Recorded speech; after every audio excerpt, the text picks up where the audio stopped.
The markets today traded higher most of the day, but the relevant point of candlestick analysis is that the Japanese rice traders made the signals and patterns important criteria of where it opens and closes. As we can see illustrated in the Dow, it traded up higher today, but closed as a shooting star signal with stochastics climbing up toward the overbought condition. Although they're not quite there, the relevant factor was there was kind of a resistance level in here that they weren't able to get through just yet. This would kind of imply that even if the uptrend is still in progress because it's trading above the T-line, then more than likely we're going to have a day or two where the Dow comes back and tests the T-line to see if it's going to act as support.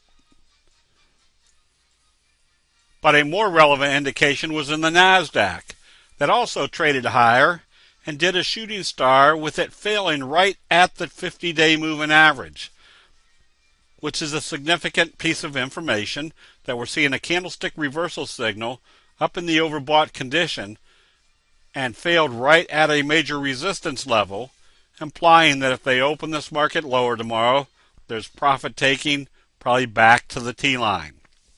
Does that mean our overall trend is reversed? Not necessarily, but the probabilities are that if it opens lower, we're trading down. We just have to see whether it's going to support the T-line or not.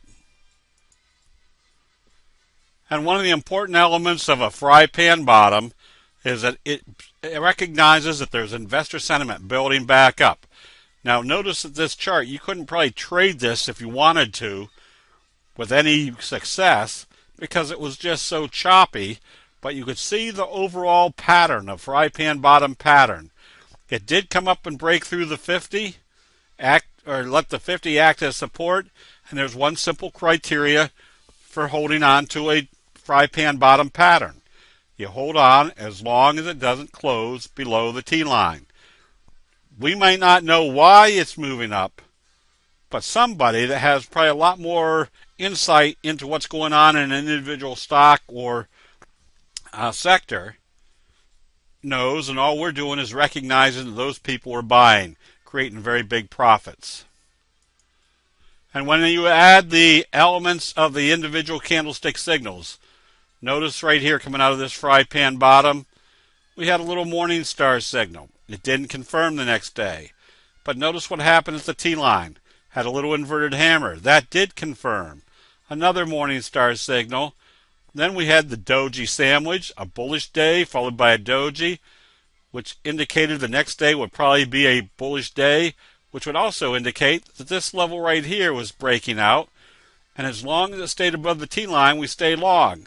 Today we saw another case of an inverted or a doji sandwich, telling us they definitely broke out through this level, making the upside potential much greater. This is what we're looking for, is each individual signal element telling us that the pattern is still in progress. That'll be it. We'll see you in the chat rooms.